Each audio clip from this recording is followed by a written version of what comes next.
Hello everyone, my name is Yatin Madan और आज हम पार्ट 3 करने जा रहे हैं चैप्टर इलेक्ट्रिसिटी का। मैंने 2 और पार्ट्स बनाए हैं इस चैप्टर से रिलेटेड। तो इस वीडियो को स्टार्ट करने से पहले प्लीज जाके उन दोनों पार्ट्स को जरूर देखिए और साथ साथ में मैं इस चैप्टर के क्वेश्चंस भी डाल रहा हूं एनसीईआरटी और बाहर से भी। प्लीज जाके उस वीडियो को भी जरूर देखिए। अगर आपने वो वीडियो देख ली है तो चलिए इस वीडियो को शुरू करते हैं।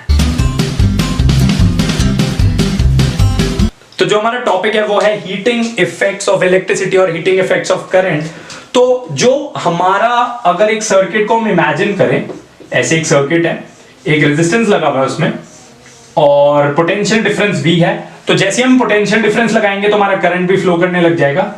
अब ये जो रेजिस्टेंस है ये इस करंट को रोकेगी, ये इस करंट को अपोज करेगी कि नहीं जाने देगी इस करंट को। जो करंट तो जा पाएगा वो तो करंट के फॉर्म में फ्लो करता रहेगा और जो करंट नहीं जा पाएगा वो कन्वर्ट हो जाएगा हीट में, बिकॉज हमारी एनर्जी जो है वो डिस्ट्रॉय नहीं होती, वो कन्वर्ट होती है। जैसे कि मैं आपको एक एग्जांपल देता हूं कि अगर मैं क्लैप करूं, क्लैप करने से क्या होगा कि जो मेरी मसल्स की एनर्जी है वो दोनों हाथ टकरा रहे हैं तो वो थोड़ी सी हीट में कन्वर्ट होगी और थोड़ी सी आवाज में कन्वर्ट होगी, साउंड एनर्जी में कन्वर्ट होगी। सिमिलरली जो हमारा करंट है वो कन्वर्ट होता है, एक तो करंट ट्रैवल कर रहा है और दूसरा वो हीट में कन्वर्ट हो जाता है। तो हीट, हमारा जो सर्किट है वो पूरा हीट अप हो जाएगा। तो इसको हम बोलते हैं हीटिंग इफेक्ट्स ऑफ करंट। अब आपको लग रहा होगा कि ये हीटिंग जो इफेक्ट है ये हमें नहीं चाहिए, बट एक्चुअल में इसके 2 एस्पेक्ट्स हैं, 2 साइड्स हैं। एक तो इसका पॉजिटिव साइड है, मतलब कि हमें ये हीटिंग इफेक्ट चाहिए होता है, कभी कभी किसी किसी अप्लायंस में हमें ये हीटिंग इफेक्ट चाहिए। और इसका नेगेटिव एस्पेक्ट भी है जो कि आप लोग सोच ही रहे होंगे कि हम नहीं चाहते कि हमारा सर्किट जो है वो ज्यादा हीट अप हो जाए। पॉजिटिव एस्पेक्ट क्या है? पॉजिटिव एस्पेक्ट्स के मैं कुछ अप्लायंसेस आपको दिखा रहा हूं, जैसे कि बल्ब, हमारे पास गीजर्स हैं, हमारे पास टोस्टर हैं, हमारे पास हीटर्स हैं। तो ये सारे जो डिवाइसेस हैं ये पॉजिटिव एस्पेक्ट, मतलब इसमें हमें हीट चाहिए। तो एक हीटर की बात करें अगर हम, तो हीटर की अगर आपने देखा हो, हीटर में रॉड्स लगी हुई होती हैं।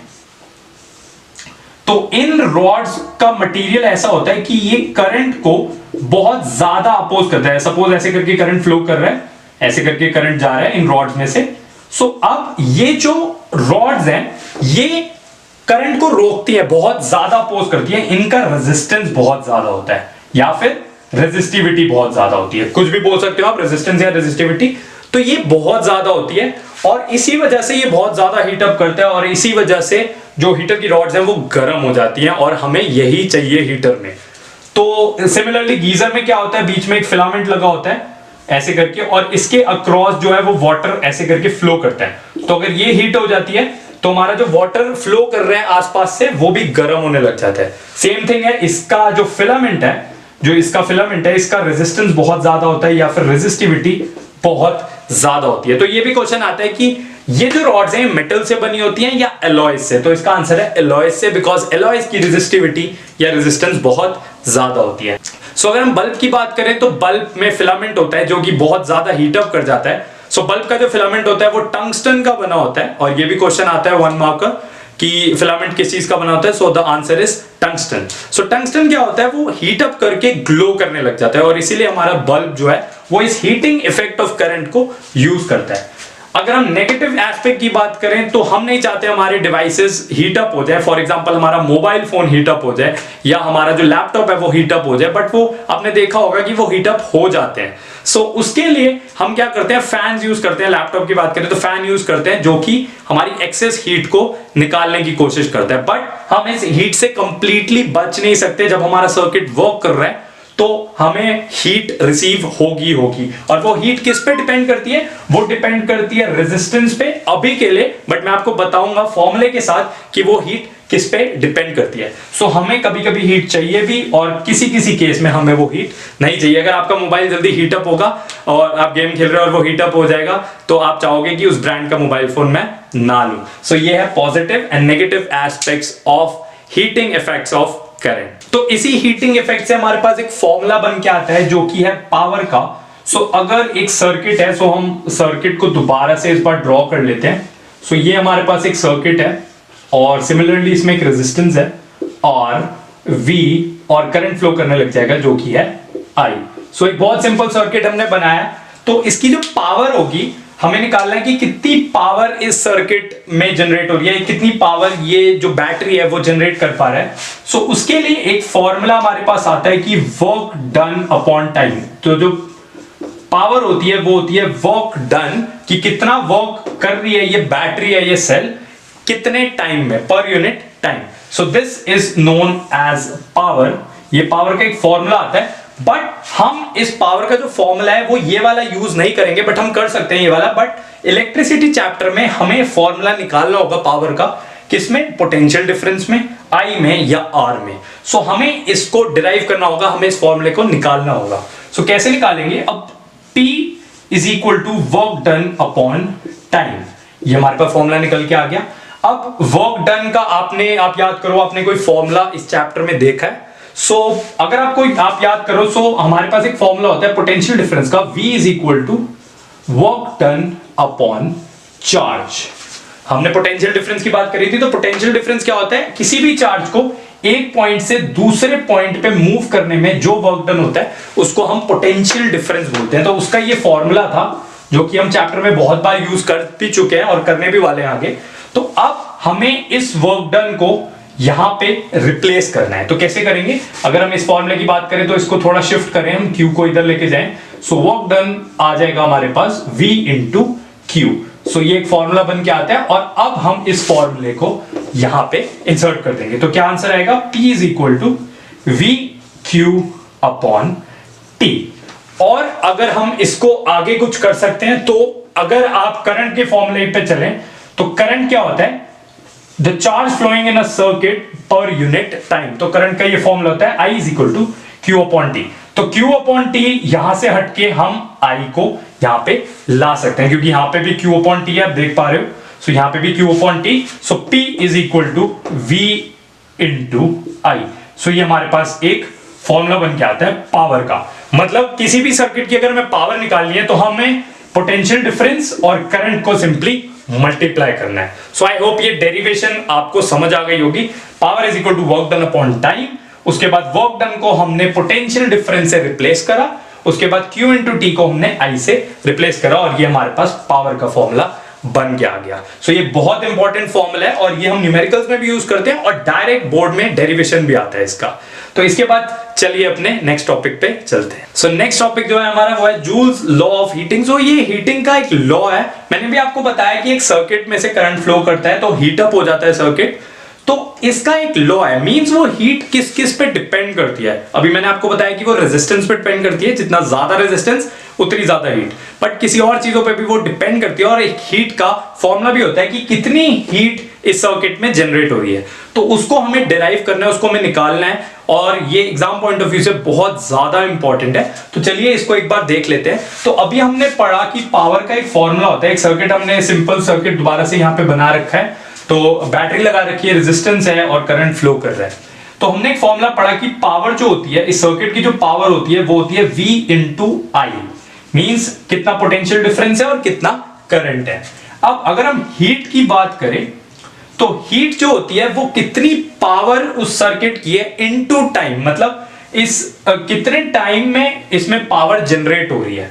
उसका अगर हम फॉर्मूले की बात करें तो वो हो जाता है P इंटू टी। मींस अगर हम 1 घंटे की बात करें तो 1 घंटे में कितनी पावर जनरेट हो रही है, 2 घंटे की बात करें तो 2 घंटे में कितनी पावर जनरेट हो रही है, तो उस पे हीट डिपेंड करती है। So heat is equal to power into time. अब पावर का हमारे पास फॉर्मूला है V इंटू आई, सो हम इसको लगा देंगे V into I into T. अब हमारे पास V भी है, हमारे पास I भी है, हमारे पास T भी है। हमें ये फॉर्मूला चाहिए रेजिस्टेंस की टर्म में, तो रेजिस्टेंस के लिए हम ओम्स लॉ लगा देंगे। हमारे पास ओम्स लॉ है V is equals to I R, ये हमारा ओम्स लॉ है। मैं यहां पे लिख देता हूं ओम्स लॉ, ये बहुत इंपॉर्टेंट है, सबसे ज्यादा फॉर्मूला हम यही यूज करते हैं पूरे चैप्टर में, V is equal to I R. अब हम क्या करेंगे, अब हमें किसी भी एक को हम रिप्लेस कर सकते हैं। V को रिप्लेस कर देते हैं, क्योंकि V is equal to I R होता है, तो V की जगह हम आई आर को यहां पे पुट कर देंगे। तो क्या आ जाएगा, आई आर V की जगह एक I यहां पे और एक T। अब I इंटू आई तो वो हो जाएगा I स्क्वायर आर टी।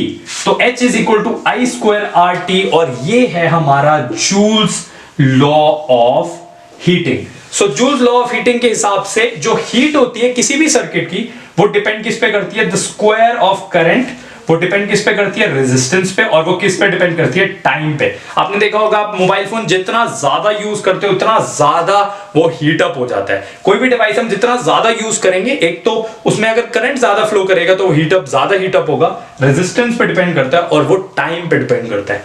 तो इससे हमारा जूल्स लॉ बन के आता है। तो heat is directly proportional to the square of current, heat is directly proportional to resistance and heat is directly proportional to time. So ये हमारा है Joule's law of heating। अगर उसके फॉर्मूले की बात करें तो ये है, और अगर आपको पूरा पूछा what is Joule's law of heating, so Joule's law of heating is that the heat depends on the square of current and the heat depends on the resistance and the heat depends upon the time of the current flowing through a circuit or simply the time. सो ये हमारा Joule's law of heating. I hope आपको ये clear है। सो अब इस topic में हमने बात करी कि पावर जो होती है हमारी वो होती है V इंटू आई, और इसकी जो SI यूनिट होती है उसकी बात कर लेते हैं। इसकी SI यूनिट होती है हमारे पास वॉट। आपने देखा होगा बल्ब पे लिखा होता है या आपके चार्जर पे, अलग अलग डिवाइसेस पे लिखा होता है कि उसकी पावर, वो कितनी पावर कंज्यूम करता है। सो उसकी यूनिट होती है वॉट, ऐसे लिखा होता है बल्ब पे, ट्यूबलाइट्स पे 5 वॉट, 10 वॉट। सो वॉट इसकी SI यूनिट है। सो यहां पे मैं लिख देता हूं, ये इसकी SI यूनिट है वॉट, और हम उसको W से डिनोट करते हैं पावर को। अब होता क्या है कि जो हमारे छोटे डिवाइसेस होते हैं उस पर तो ये वॉट काम कर जाता है, लेकिन अगर हम एग्जांपल लें अपने अप्लायंसेस का, बड़े अप्लायंसेस का, जैसे कि टेलीविजन, रेफ्रिजरेटर्स, एसीज, तो उनमें हम एक स्पेशल यूनिट यूज करते हैं, वो होती है kilo watt hour, KWH, kilowatt hour. अगर आप अपना इलेक्ट्रिसिटी बिल देखो तो उस पे जो पावर होती है वो इसी यूनिट में लिखी होती है कि आपने इतना किलोवाट आवर जो पावर है वो कंज्यूम की है, उसमें वो वॉट में नहीं होती, बिकॉज ये काफी ज्यादा बड़ी यूनिट है। अब आपका जो question exam point of view से आता है उसको देख लेते हैं कि how many joules are there in 1 kilowatt hour. तो उसको एक बार देखते हैं कि कितने जो हमारे जूल्स होते हैं वो होते हैं 1 किलोवाट आवर में। सो जो आपका क्वेश्चन आता है वो इस फॉर्म में भी आता है, how many joules are there in 1 kilowatt hour. So ये डायरेक्टली हमें डिराइव करना होता है। सो कैसे करेंगे हम, पहले तो हम लिखते हैं 1 किलोवाट आवर, इसको समझते हैं ये होता क्या है। सो 1 किलोवाट आवर, अगर किसी के भी आगे किलो लगाओ, सो उसका क्या मतलब होता है, मल्टीप्लाइड बाय 1000। सो जैसे कि हम बात करें अगर किलोग्राम की बात करें, सो मतलब क्या होता है कि 1000 ग्राम्स है। अगर हम बात करें 1 kg, जिसको हम बोलते हैं 1 kilogram, so is equal to 1000 grams होता है। तो अगर किसी के भी आगे किलो लगा होता है, सो उसका मतलब है कि multiplied by 1000। So 1 kilowatt our में कितने वॉट्स होते हैं, अगर मैं वॉट्स की बात करूं तो अभी मैंने बताया कि 1000 वॉट्स। ये हमें कैसे पता लगा, किसी के भी आगे अगर किलो लगाओ तो मतलब 1000। सो 1000 वॉट्स होते हैं, और आर का मतलब है कि हमारा जो टाइम होता है आर, इसको हम किस में कन्वर्ट करेंगे, इसको हम कन्वर्ट करेंगे सेकंड्स में। तो अगर हम इसकी बात करें तो मैं वॉट को हटा देता हूं यहां से, और सेकंड्स में बात करें तो एक आवर में कितने सेकंड्स होते हैं, 3600। सो ये हमारे पास जो निकल के आता है, इतने जूल्स हमारी जो है वो एनर्जी है। 1 kilowatt hour means 1000 into 3600 joules of energy. अब इसको थोड़ा सा सॉल्व करते हैं। सो हम क्या करेंगे, 36 और जीरोस कितने हुए हमारे पास, 1 2 3 4 5, सो into 10 raised to the power 5। आप फिजिक्स में अपनी हैबिट बना लो कि आप इसको ऐसे नहीं लिखोगे 36 और 5 zeros, इसको हम ऐसे डिनोट करते हैं। वैसे लिखोगे वो गलत नहीं होगा, लेकिन हम इसको ऐसे डिनोट करते हैं, एक बेसिक फॉर्म है उसका।